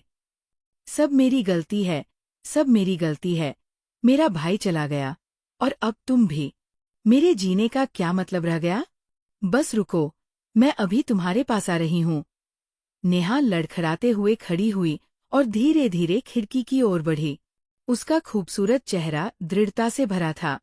अरे, तुम मुझे कहाँ साथ देने जा रही हो? तभी पीछे से एक जानी पहचानी आवाज सुनाई दी। नेहा बिजली की तरह ठिठक गई। उसकी आंखें फैल गईं और वो धीरे धीरे सिर घुमाकर देखने लगी। उसने देखा, विक्की, जो अभी खिड़की से कूदा था, उसके पीछे बिल्कुल सही सलामत खड़ा था। वह हैरान रह गई। उसने आंखें मलीं। उसे शक हुआ कि उसने गलत देखा। क्या वह मर नहीं गया था? फिर जिंदा कैसे? टेंशन मत लो, मैं अभी मरा नहीं हूँ। लेकिन तुमने अभी जो कहा कि तुम मुझ पर यकीन करती हो, उससे मुकर नहीं सकती। विक्की ने हल्के से मुस्कुराया। बात खत्म होते ही एक नाजुक साया आगे बढ़ा और उसकी बाहों में समा गया। तुम पागल, पागल। किसने कहा था बिल्डिंग से कूदने को? तुम्हें अपनी जान की परवाह नहीं। तुम्हें पता है मैं तुम्हारे लिए कितनी वरिड थी? अगर तुम मर गए तो मैं क्या करती? नेहा फूट फूट कर रो रही थी। उसने दोनों मुट्ठियों से विक्की की छाती पर वार किए, अपनी चिंता और डर को बाहर निकाला। काफी देर तक पीटने के बाद भी उसे तसल्ली नहीं हुई। उसने अचानक मुंह खोला और विक्की के कंधे पर जोर से काट लिया। फिर उसने उसे कसकर गले लगा लिया, कभी न छोड़ने के लिए, जैसे डर था कि सामने वाला अचानक गायब हो जाएगा। बस, बस, रोना बंद करो। मैं तो जिंदा हूं ना? विक्की राठौड़ ने नेहा शर्मा की पीठ थपथपाकर उसे तसल्ली दी। ये पहला मौका था जब दोनों ने एक दूसरे को इतना कसकर गले लगाया। नेहा की मोहक खुशबू और उसकी छाती की कमाल की मुलायमियत ने विक्की को पल भर के लिए विचलित कर दिया। तुम्हें अभी भी बोलने की हिम्मत है? तुम अभी अभी मरते मरते बचे। नेहा ने फिर से उसकी छाती पर मुक्का मारा। मजबूरी थी, तुमने ही तो कहा था कि बिल्डिंग से कूद जाओ। विक्की ने मासूमियत जताई। मैंने कहा तो तुम कूद गए। अगर मैं कहूँ कि गंदगी खाओ तो क्या तुम खाओगे? नेहा ने गुस्से में कहा। खांसी, इस पर तो सोचना पड़ेगा। विक्की थोड़ा झेम गया। गंदगी खाने के लिए सोचना पड़ता है, लेकिन बिल्डिंग से कूदने के लिए नहीं। तुम दिमाग में क्या घुमाते हो? नेहा ने अपनी तर्जनी से विक्की के माथे पर जोर से ठकठकाया। बस, आवेश में आ गया था। वादा करता हूँ, अगली बार ऐसा नहीं होगा। विक्की ने जल्दी से अपनी गलती मानी। उसने अभी देखा था कि जब उसे लगा कि वह बिल्डिंग से कूद गया तो नेहा का दिल टूट गया था। वह अपने प्यार के लिए जान देने को भी तैयार थी। ये देखकर वो हैरान भी हुआ और थोड़ा खुश भी। पहली बार उसे एहसास हुआ कि वो नेहा के दिल में कितना अहम है। तुम्हारी जिंदगी तुम्हारी है, जो चाहे करो, मुझे क्या? नेहा ने आंसू पोंछे और फिर से ठंडा चेहरा बना लिया। वैसे, भले ही मैं अभी मान लूं कि मेरे भाई की मौत से तुम्हारा कोई लेना देना नहीं, इसका मतलब ये नहीं कि बात खत्म हो गई। मेरा भाई बेवजह मरा और मुझे किलर को ढूंढकर उसका बदला लेना है। किलर ढूंढने का जिम्मा मुझ पर छोड़ दो। मैंने पहले ही लोगों से छानबीन शुरू करवाई है। मुझे यकीन है, जल्दी ही नतीजा मिलेगा। विक्की ने गंभीर स्वर में कहा। जिसने उसे फंसाने की हिम्मत की, वो आसानी से छोड़ेगा नहीं। चाहे वो कोई भी हो, उसे कीमत चुकानी होगी। अरे, तुम दोनों क्या कर रहे हो? तभी दरवाजे पर एक तेज आवाज गूंजी। पीछे मुड़कर देखा तो सुनीता, वैशाली और कियारा आक्रामक अंदाज में अंदर आई। हैवान, तूने मेरे बेटे को मारा और फिर भी यहाँ आने की हिम्मत की? कितना बड़ा गुस्ताख! सुनीता ने विक्की को देखते ही गुस्से से आग बबूला होकर चिल्लाया। उसकी नजर ऐसी थी जैसे वह उसे खा जाएगी। मैंने पहले भी कहा था, आरव की मौत का मुझसे कोई लेना देना नहीं। विक्की ने सिर हिलाया। सबूत पक्के हैं, फिर भी तू बहाने बना रहा है? सुनीता ने गुस्से से कहा। आज चाहे जो कह ले, मैं तुझे जेल भिजवाऊंगी। इतना कहकर वह कुछ करने को तैयार हुई। रुको! तभी नेहा अचानक सामने खड़ी हो गई। मम्मी, इस बात में गलतफहमी है। विक्की किलर नहीं है। क्या? सुनीता ठिठक गई और नेहा को हैरानी से देखा। बेटी, क्या तू पागल हो गई है? तू इस हैवान का पक्ष ले रही है? मम्मी, आरव मर गया। मुझे बहुत दुख है, लेकिन हमें नफरत में अंधा नहीं होना चाहिए। नेहा ने टेबल से ऑटोप्सी रिपोर्ट उठाई और तीनों के सामने दिखाई। ये आरव की ऑटोप्सी रिपोर्ट है। इसमें साफ है कि आरव की मौत पॉइजनिंग से हुई, न कि विक्की की वजह से। हमने उसे गलत समझा। बकवास! मैं किसी ऑटोप्सी रिपोर्ट पर यकीन नहीं करती। मैं अपनी आंखों पर यकीन करती हूँ। मैंने देखा कि विक्की ने आरव को मारा। सुनीता ने दांत पीसे। हाँ, ये बस एक रिपोर्ट है। शायद विक्की ने बचने के लिए इसे फर्जी बनवाया हो। कियारा ने सहमति दी। नेहा, तुम्हें अपने दिल पर कायम रहना चाहिए। इस लड़के की चिकनी चुपड़ी बातों में मत आना। वैशाली ने चेतावनी दी। ये सच है। ध्यान से देखो, इस पर फोरेंसिक डॉक्टर की स्टैम्प और सिग्नेचर है। तुम चाहो तो चेक कर सकती हो। नेहा ने तीनों को समझाने की कोशिश की। चेक करो। सुनीता ने ऑटोप्सी रिपोर्ट छीनी और उसे टुकड़े टुकड़े कर दिया। मुझे नहीं पता ये हैवान इसे कहाँ से लाया। मैं इसे मानने वाली नहीं। आज मैं इसे सजा दिलवा कर रहूंगी। मम्मी, अगर तुम विक्की पर यकीन नहीं करती, तो मुझ पर तो यकीन करो ना। मैं गारंटी देती हूँ, वो किलर नहीं है। नेहा ने गंभीर स्वर में कहा। विक्की का अपनी जान देकर इच्छा जताने का बिहेव उसकी बेगुनाही साबित कर चुका था। और अगर वो सचमुच किलर होता, तो इतनी मेहनत सबूत ढूंढने में क्यों करता? भाग क्यों नहीं गया? बेटी, इस हैवान ने तुझे कौन सा जादू कर दिया कि तू उस पर इतना यकीन कर रही है? सुनीता हैरान और गुस्से में थी। उसे नहीं लगा था कि उसकी बेटी इतनी गिर जाएगी कि एक बदमाश के लिए अपने भाई की मौत को नजरअंदाज कर देगी। मैं उस पर यकीन इसलिए करती हूँ क्योंकि इस मामले में सचमुच शक है और मैं किसी बेगुनाह को सजा नहीं देना चाहती, नेहा ने समझाया। बेगुनाह? इसकी शक्ल देखो, ये बिल्कुल अच्छा इंसान नहीं लगता। आज मैं इसे पकड़कर ऑफिशियल्स के हवाले करूंगी। सुनीता फिर से चिल्लाई और कुछ करने को तैयार हुई। मम्मी, प्लीज, थोड़ा शांत हो जाओ। नेहा ने सामने खड़े होकर अपनी माँ को रोका। हट जा! सुनीता गुस्से में आग बबूला थी और उसने अपनी बेटी को धक्का देने की कोशिश की, लेकिन नेहा ने 1 इंच भी हिलने से इनकार कर दिया और अपने शरीर से उसे रोकती रही। फिर दोनों में खींचतान शुरू हो गई। मम्मी, मेरी बात सुनो, ये मामला। थप्पड़! नेहा कुछ कहने ही वाली थी कि गुस्से में सुनीता ने जोर से उसके चेहरे पर थप्पड़ मार दिया। नेहा शर्मा, तुम क्या कर रही हो? आरव का शरीर अभी ठंडा भी नहीं हुआ और तुम इस किलर का बचाव कर रही हो? तुम्हारा ज़मीर कुत्तों ने खा लिया है? आरव तुम्हारा सगा भाई था। क्या तुम मुझे अपनी बहन मानती हो? सुनीता की आंखें फटने को थीं, वो बार बार चिल्ला रही थी। उसने अपनी जिंदगी में कभी अपनी बेटी को नहीं मारा था और आज पहली बार ऐसा हुआ। दीदी, बात से बात बनाओ। बच्ची को मारना ठीक नहीं। हालात बिगड़ते देख वैशाली ने बीच बचाव शुरू किया। और नेहा, तुम भी गलत कर रही हो। एक बाहरी इंसान के लिए अपनी माँ के खिलाफ क्यों जा रही हो? हाँ, कजिन, जिद छोड़ो और रास्ते से हट जाओ। कियारा ने भी साथ दिया। अपने जलते चेहरे को महसूस करते हुए नेहा ने कोई गुस्सा नहीं दिखाया, बल्कि बहुत शांत स्वर में बोली, मम्मी, क्या तुम एक बार मुझ पर यकीन कर सकती हो? विक्की को अपनी बेगुनाही साबित करने का मौका दो, मैं तुमसे विनती करती हूँ। तुम। सुनीता को गुस्सा आया कि उसकी बेटी इतनी जिद्दी थी। वह फिर मारने को तैयार हुई, लेकिन आखिर में उसका दिल नहीं माना। वह अपनी बेटी के स्वभाव को जानती थी, जिसे तय करने के बाद बदलना मुश्किल था। तुम मुझे 5 दिन दो। इन 5 दिनों में मैं किलर को जरूर पकड़ लूंगा, वरना तुम जो चाहो कर लेना। तभी विक्की ने आखिरकार मुंह खोला। उसके शब्द दमदार और पक्के थे। ठीक है, मैं तुम्हें मौका देती हूँ। देखती हूँ तुम क्या करतब दिखाते हो। सुनीता ने अपने गुस्से को दबाया, नेहा की ओर मुड़ी और बोली, और तुम एक बदमाश के लिए अपने सगे संबंधियों को नजरअंदाज कर रही हो। तुम्हें इसका पछतावा होगा। इतना कहकर वो गुस्से में बाहर चली गई। विक्की, तुम्हारे पास सिर्फ 5 दिन हैं। मैं तुम पर नजर रखने के लिए लोग भेजूंगी। एक सख्त बात कहकर कियारा और वैशाली भी बाहर चली गईं। सॉरी, अभी तुम्हें तकलीफ हुई।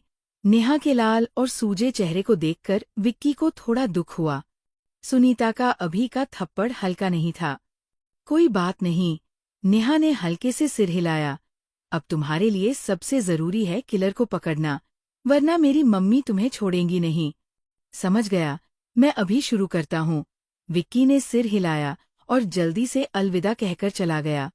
पहले अगर वो किलर को सिर्फ शक मिटाने के लिए ढूंढ रहा था, तो अब ये पर्सनल ग्रज बन चुका था, और ये ग्रज जानलेवा था।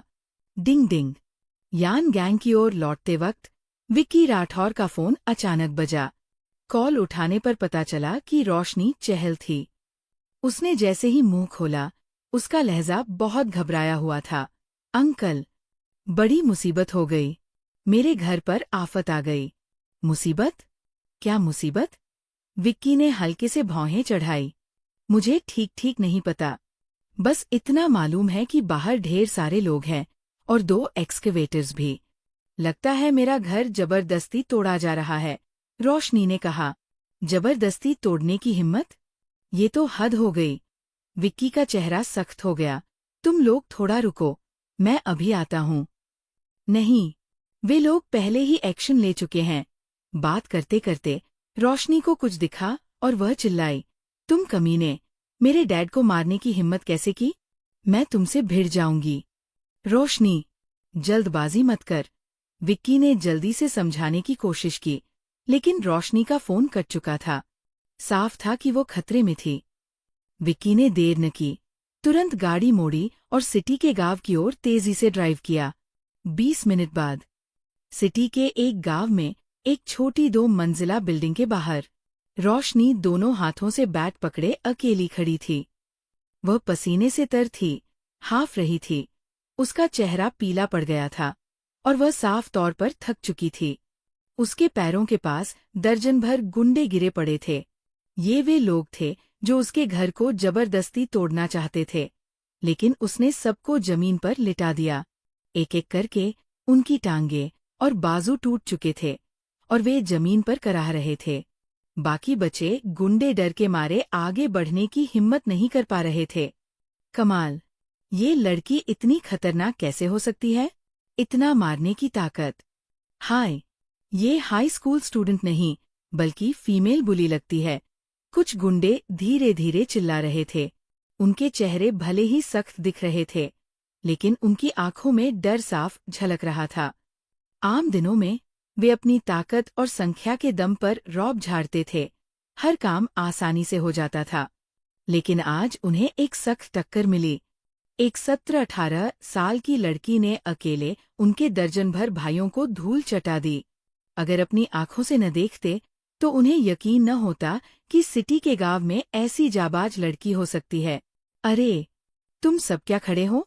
इस बदतमीज लड़की को अभी पकड़ो। तभी एक मर्सिडीज की खिड़की नीचे हुई और एक पतले गालों वाला सनग्लासेस पहने जवान लड़का सिर निकालकर जोर से चिल्लाया, मिन भाई, ये लड़की इतना मार सकती है। हमें डर है कि हम लोग इसे नहीं झेल पाएंगे। एक गुंडे ने पीछे मुड़कर कहा। झेलना ही पड़ेगा, सनग्लासेस वाला जवान चिल्लाया। एक बदतमीज लड़की को नहीं संभाल सकते तो तुम जैसे बेकार लोगों को मैं क्यों रखूं?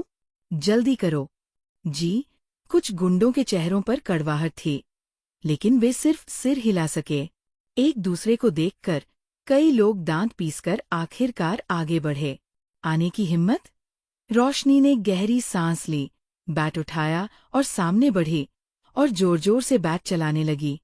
भले ही उसका कोई स्ट्रक्चर नहीं था, लेकिन उसका वार पावरफुल और तेज था। कई गुंडे इतना मार खाकर भागने लगे, उनका कोई जवाब नहीं था। जब से विक्की ने उसे एक्सरसाइज सिखाई थी, उसने कभी ढील नहीं दी। आज वो इनर स्ट्रेंथ की शुरुआती स्टेज की फाइटर थी। उसकी स्पीड और ताकत आम लोगों से कहीं ज्यादा थी। हथियार हाथ में हो तो वो बहुत खतरनाक हो सकती थी। जमीन पर गिरे दर्जन भर गुंडे उसका बेस्ट रिजल्ट थे। बेशक उसकी कमियां भी साफ थीं। भले ही उसने कल्टिवेशन से इनर स्ट्रेंथ हासिल की थी, लेकिन उसे असल फाइट का अनुभव नहीं था और वह इस ताकत को कंट्रोल करना नहीं जानती थी। वो सिर्फ इंस्टिंक्ट से फाइट कर रही थी। इससे न सिर्फ उसकी एनर्जी जल्दी खत्म हो रही थी, बल्कि रिजल्ट भी उतना अच्छा नहीं था। अगर उसे कोई प्रैक्टिस मास्टर मिल जाए तो वो हार जाएगी। धूम! रोशनी ने फिर से बैट घुमाया, एक गुंडे के हाथ की स्टील पाइप को मोड़ दिया और फिर उसके सिर पर जोर से मारा। गुंडा कराहकर वही बेहोश हो गया। आखिरी शख्स को निपटाने के बाद रोशनी इतनी थक गई थी कि वह लड़खड़ा रही थी। खड़े होने की ताकत नहीं थी। उसके माथे पर पसीने की बड़ी बड़ी बूंदें थीं। वो हाफ रही थी और आखिर में बैट का सहारा लेकर ही खुद को गिरने से बचा रही थी। शाबाश! कमाल की फाइट! इन कमजोरों को डराने वालों को सबक सिखाना ही चाहिए। रोशनी की जीत देखकर आसपास के लोग तालियां बजाने लगे। ये सब पड़ोसी थे, जो अक्सर इन गुंडों से तंग रहते थे। अब उन्हें अपनी भड़ास निकलने का मौका मिला। रोशनी, तुम बहुत जल्दबाजी कर रही हो। इन लोगों को नहीं मारना चाहिए था। तभी विश्वनाथ चेहरे लंगड़ाते हुए आगे आए। उनका चेहरा चिंता से भरा था। क्यों नहीं मार सकती? हमें इस हद तक तंग किया जा रहा है और तुम चाहते हो कि मैं चुप रहूं? रोशनी ने भौहें चढ़ाई। उसे लगा था कि उसकी जाबाजी की तारीफ होगी, लेकिन उसे ऐसी बात सुनने को मिली। रोशनी, तुम छोटी हो, तुम्हें समाज की खतरनाक बातें नहीं पता। इन लोगों के पीछे बैकर्स है, इन्हें मारने से बात और बिगड़ेगी। विश्वनाथ ने कड़वाहट दिखाई। बैकर्स हो तो क्या? क्या मैं डर जाऊंगी? और अगर मैंने एक्शन न लिया होता तो हमारा घर अब तक तोड़ दिया गया होता। रोशनी ने ठंडी सांस ली। पैसा तो बाहर की चीज है, घर टूट जाए तो कोई बात नहीं। सबसे जरूरी है कि लोग सेफ हों। तुम्हें याद रखना चाहिए, सेफ्टी पहले। विश्वनाथ ने सच्चे दिल से कहा। तुम हमेशा डरपोक और परेशानी से डरने वाले हो। कोई मारता है तो जवाब तक नहीं देते। क्या तुम्हें नहीं पता कि अच्छे लोग ही सताए जाते हैं? जितना डरोगे, उतना लोग तुम्हें तंग करेंगे। कब तुम मर्द की तरह खड़े होगे? रोशनी ने चिल्लाकर कहा। मैं। विश्वनाथ एकदम चुप हो गए। एक पिता के तौर पर वह बस अपनी बेटी की सेफ्टी चाहता था। थोड़ा अपमान सह लेना उसे मंजूर था। बदतमीज लड़की, तुम्हें इतना मारना आता है, ये तो सोचा नहीं था। तभी कार में बैठा सनग्लासेस वाला जवान दरवाजा खोलकर बाहर निकला। उसके पीछे 2 हटे-कटे सूट वाले बॉडीगार्ड्स थे। और तुम कौन? रोशनी ने फिर से बैट कसकर पकड़ा। उसका चेहरा सतर्कता से भरा था। मेरा नाम उदित मिन है, मैं टाइगर गैंग से हूँ। जिन लोगों को तुमने अभी मारा, वे मेरे छोटे भाई हैं। सनग्लासेस वाले जवान, उदित ने शांत स्वर में कहा। Tiger gang? ये नाम सुनते ही आसपास के लोगों के चेहरों का रंग बदल गया। टाइगर गैंग प्रांतीय राजधानी की 4 बड़ी गैंग्स में से एक थी। ओवल पावर में ये यान गैंग को भी पीछे छोड़ देती थी। ये ज्यादातर ग्रे बिजनेस चलाते थे और खतरनाक लोगों को रिक्रूट करते थे। ये लोग अपने आक्रामक बिहेव और क्रूर तरीकों के लिए मशहूर थे। जो कोई टाइगर गैंग का विरोध करता, उसे पागलपन भरा बदला झेलना पड़ता। वक्त के साथ टाइगर गैंग की बदनामी इतनी फैल गई कि कोई इसका विरोध करने की हिम्मत नहीं करता था। इसलिए टाइगर गैंग का नाम सुनते ही सबके मन में पहला रिएक्शन डर था। टाइगर गैंग हो तो क्या? मैं तुमसे नहीं डरती। रोशनी ने बैट उठाया, उसकी आंखों में दृढ़ता थी। हाँ, तुम्हारी हिम्मत की मैं कदर करता हूँ, इसलिए मैं तुम्हें एक मौका देना चाहता हूँ। उदित ने दांत दिखाए और बोला, अगर तुम मेरी स्लेव बनने को राजी हो, दिन रात मेरी सर्विस करो, तो मैं तुम दोनों को छोड़ दूंगा। कैसा है? तुम बकवास कर रहे हो। यहाँ से निकल, वरना मैं तुझ पर रहम नहीं करूंगी। रोशनी ने चिल्लाया। बदतमीज लड़की, मेरे सामने शो ऑफ मत कर। मुझे रिजेक्शन पसंद नहीं। अगर तुमने मुझे गुस्सा किया तो अंजाम बुरा होगा। उदित का चेहरा सख्त हो गया। मास्टर उदित, बात से काम ले लीजिए। तभी विश्वनाथ अचानक आगे आए और माफी मांगते हुए मुस्कुराए। मेरी बेटी छोटी और नासमझ है, उसने अभी बहुत गलती की। प्लीज थोड़ा रहम करें और उसे माफ कर दें। बूढ़े, तुम कहते हो तो मैं छोड़ दूं? तुम्हें लगता है तुम कौन हो? उदित ने तिरछी नजर से देखा। मास्टर उदित, आप घर तोड़ना चाहते हैं ना? हम अभी निकल जाएंगे, आपके बिजनेस में देरी नहीं करेंगे। विश्वनाथ ने सिर झुकाकर कहा। एक बात, मैं घर भी तोड़ना चाहता हूँ, और तुम्हारी बेटी भी। अगर मरना नहीं चाहते तो हट जाओ। उदित बेसब्र हो गया। मास्टर उदित। विश्वनाथ कुछ और कहने जा रहे थे कि उदित ने हाथ उठाया और उसे थप्पड़ मारकर जमीन पर गिरा दिया। डैड! रोशनी का चेहरा बदल गया। वो तुरंत गुस्से से भर गई। तूने मेरे डैड को मारने की हिम्मत की? मैं तुझसे भिड़ जाऊंगी। उसने दांत पीसे और तेजी से आगे बढ़ी। करीब पहुंचकर उसने बैट उठाया और उदित के सिर पर जोर से मारा।